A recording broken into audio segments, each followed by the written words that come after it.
Aujourd'hui, je vais vous faire voir le rempotage d'un pin sylvestre que j'ai appelé le King parce que c'est un petit arbre magnifique. Je l'ai travaillé lors de après le voyage au Japon, donc c'était fin 2019 ou début 2020. Cet arbre, je l'avais repéré depuis un bout de temps, à tel point que au Japon, j'étais tombé sur un pot que j'ai ramené et qui était vraiment fait pour lui. Donc, je vais vous le faire voir, hein. C'est un pot qui est gris, rectangulaire. Il a plusieurs tons dans le gris. C'est vraiment le. Enfin, moi, à l'époque, je l'ai vu, ce pot, vraiment pour cet arbre. Hein. Donc, j'ai commencé à le préparer. Je vais vous faire voir comment je procède. Alors, quelques règles de base. La hauteur du pot est équivalent à quelque chose près au diamètre du nébari. Donc, pour un nébari qui fait 7-8 cm, c'est pas la peine de prendre un pot qui en fasse 15 de haut ou 18. Il faut rester dans la logique. C'est un arbre amoyogi, hein, donc c'est un droit informel, donc il a un très très beau mouvement, il a les branches courtes, il a tout un tas de choses qui font que c'est un arbre qui est exceptionnel pour sa taille. Il a une écorce magnifique. Donc ça aussi, c'est à prendre en compte, hein, interdiction formelle de mettre les mains sur l'écorce, avec ou sans les gants. Moi je travaille avec les gants parce que j'ai des crevasses dans les doigts, à force de toucher la terre, à force de bricoler, parce que j'aime ça. Je m'habille vraiment en conséquence. Moi je vais le prendre par les branches, hein, ou les branches qui ont une écorce lisse, donc il n'y a aucun souci. On peut toucher à cet endroit-là.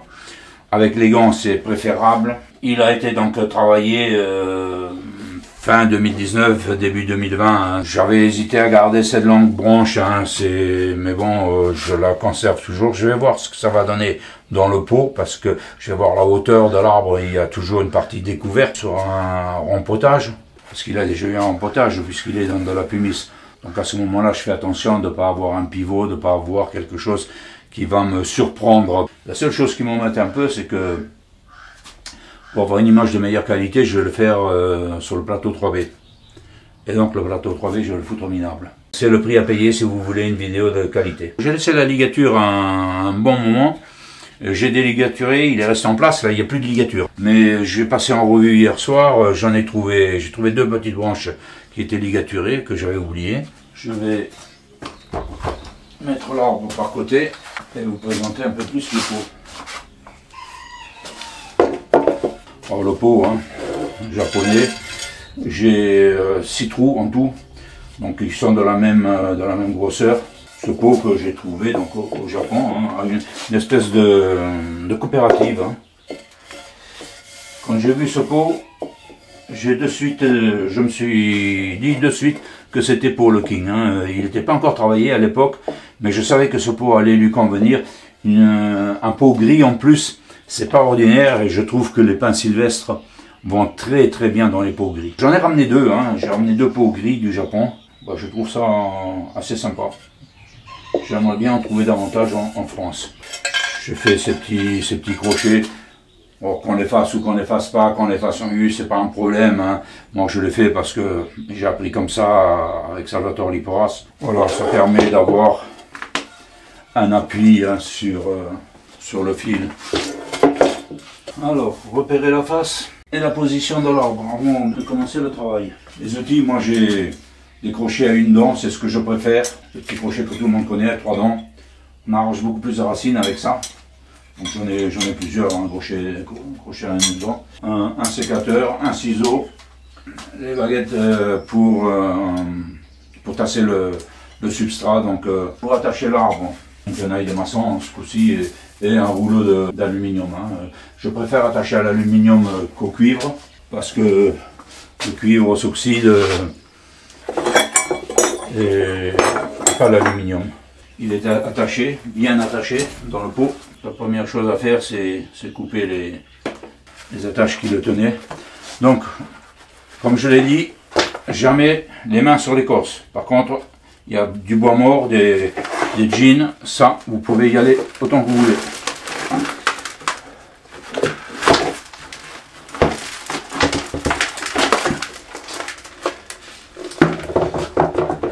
il a des bonnes racines, hein, elles ont démarré les racines. Il y a beaucoup de mycorhizes, hein, alors que je vous en parle jamais des mycorhizes parce que je n'en tiens pas compte du tout. Elles se reforment. Au départ c'était un souci parce que tout le monde me disait les mycorhizes. Et un beau jour une personne m'a dit non, mais les mycorhizes, ne t'en occupe pas, ça revient, il y en a autour des racines, donc forcément ça va se remettre. Il avait raison, depuis je m'en occupe pas. À chaque fois que je rempote un de mes arbres, les mycorhizes, il y en a partout.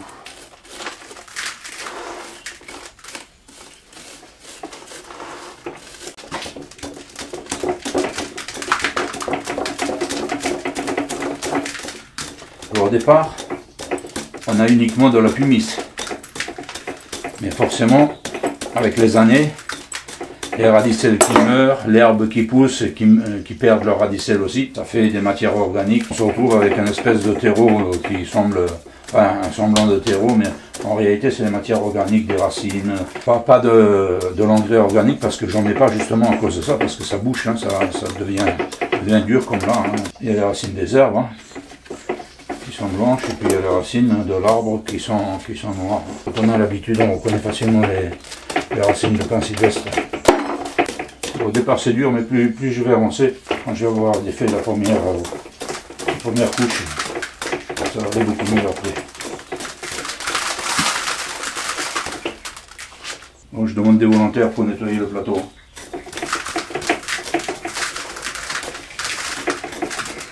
Donc j'ai mis le repère pour la face, je l'enlève. De toute manière c'est toujours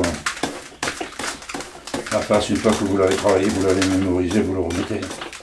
Il y a certains arbres où je prends d'autres précautions pour remettre, et au degré près, je le remets. À ce moment-là, je me sers d'un fil d'aplan qui vient d'une branche et qui va s'appuyer sur la pointe du jean avec un fil de pêche et un plan de pêche. Si vous remettez le fil de plan au même endroit, quand vous l'avez mis dans le pot, l'arbre est au degré près dans tous les sens, comme il était avant.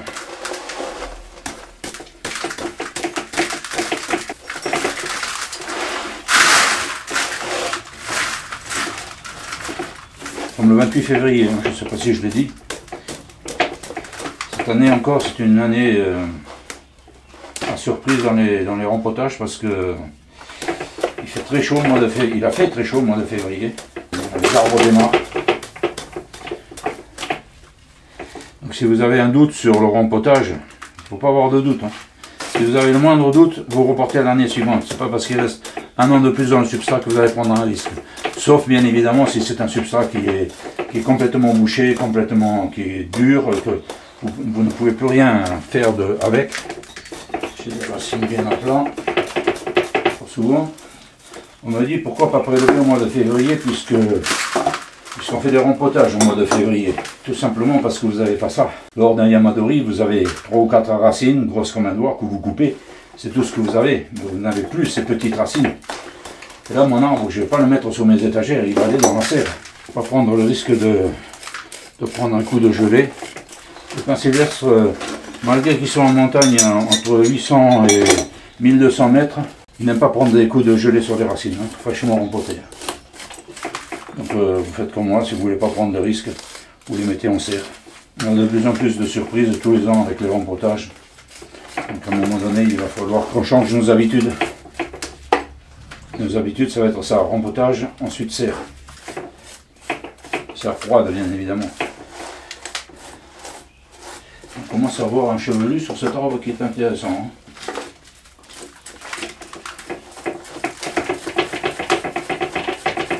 Plantes, elles ont des espèces de carottes, ces herbes, qui vont parfois loin et qu'il faut enlever parce que tant qu'il y a un morceau de carotte, elle repousse. Ah, les anciens fils. Il faut retirer aussi. Alors, on voit bien que le nez pareil, la racine pivotante a été coupée et qu'elle a bien cicatrisé. Donc ça c'est intéressant. Donc, la coupe. Les racines qui sont très longues, je les recoupe. Je coupe pas beaucoup de racines, mais celles qui sont très longues, je les coupe.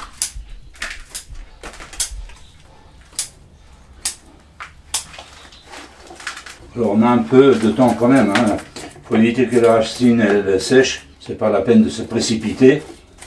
Il ne faut pas non plus s'arrêter pour prendre le café pendant 1 heure non plus, hein. Mais plus sur le plateau 3D, j'ai pas de courant d'air, j'ai pas de vent, donc ça va pas sécher rapidement.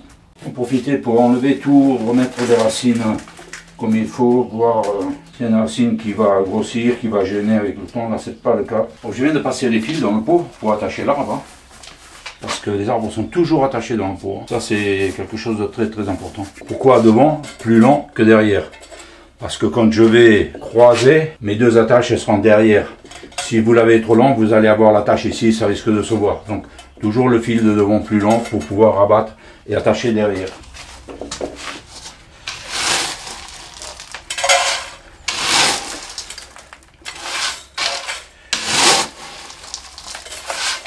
Donc je mets de la pumice pure, moi. Comme dans tous mes arbres, je travaille uniquement la pumice pure. C'est tellement simple de travailler avec la pumice que je ne m'en prive pas.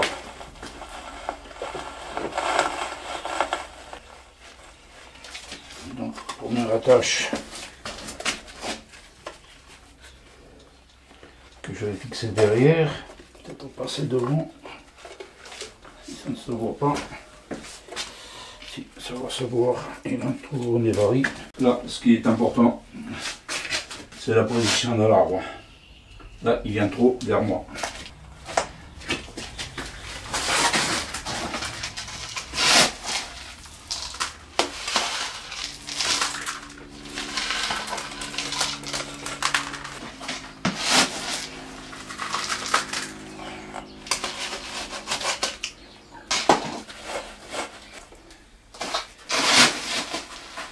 Bien, je pense que là, il est calé dans la bonne position.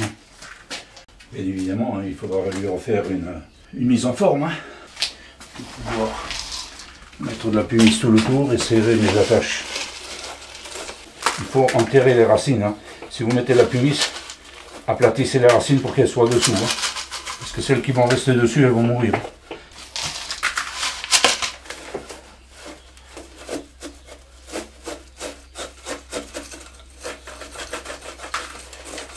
Si vous avez une racine qui est un peu récalcitrante, c'est pas un souci.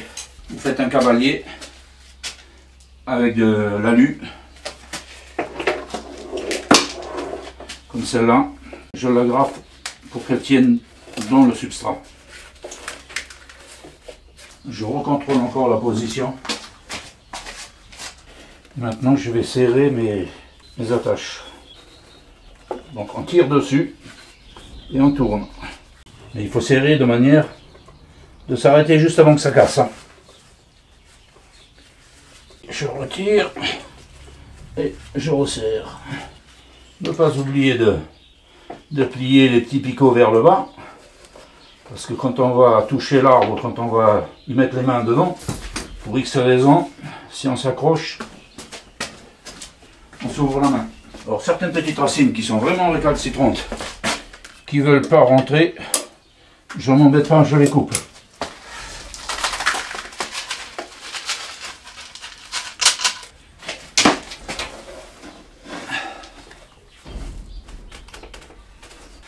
Voilà, mon arbre est rempoté. Donc quand ça c'est fait, je vais l'amener dehors.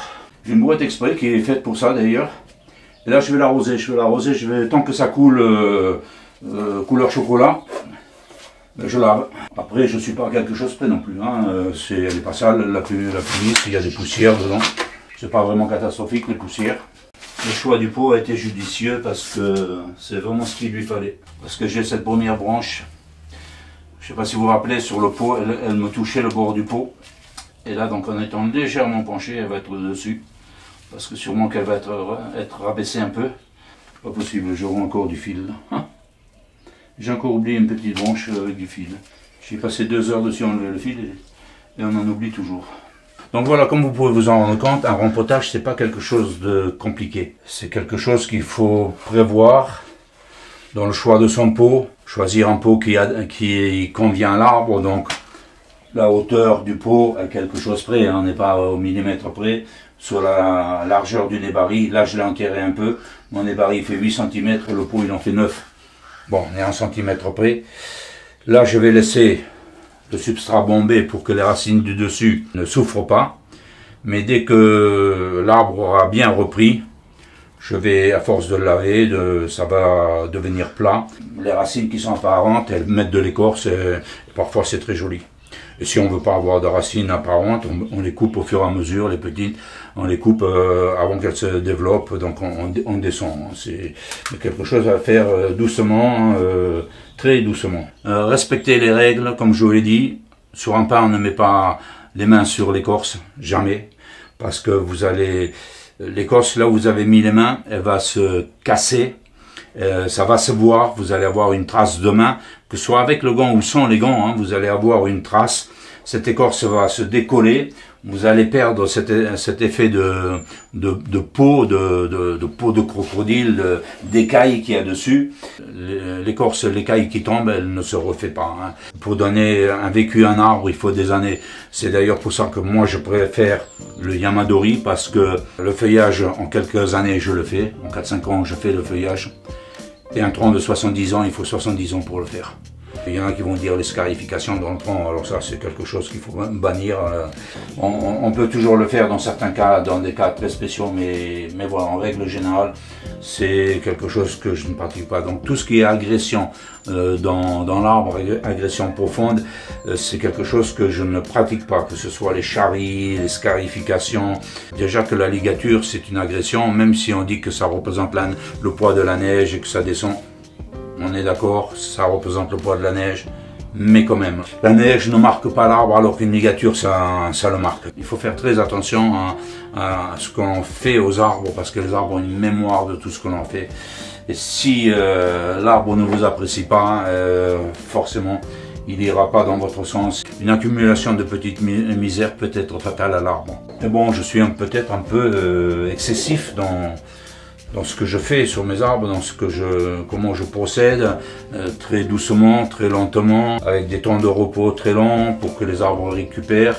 C'est ma manière de travailler. Certaines personnes la décrient, hein, mais ça m'est égal, mes arbres ils apprécient. J'ai mis du temps à me rendre compte que les arbres réagissaient à tout ce qu'on faisait. J'ai mis du temps. Quand je m'en suis rendu compte, on ne peut plus agir de la même manière. C'est vivant, un arbre, c'est vivant, c'est vraiment quelque chose qui ressent certaines choses, et à partir de ce moment-là, il faut faire les choses dans l'ordre comme il faut. Donc voilà, je ne vais pas déraper davantage dans mes propos. Je vous dis juste que les arbres c'est vivant, il faut en prendre soin, énormément. C'est vous qui en êtes responsable. Je vous dis à bientôt sur le plateau 3B dans une nouvelle vidéo. Prenez Chikan Bonsaï. Ciao ciao.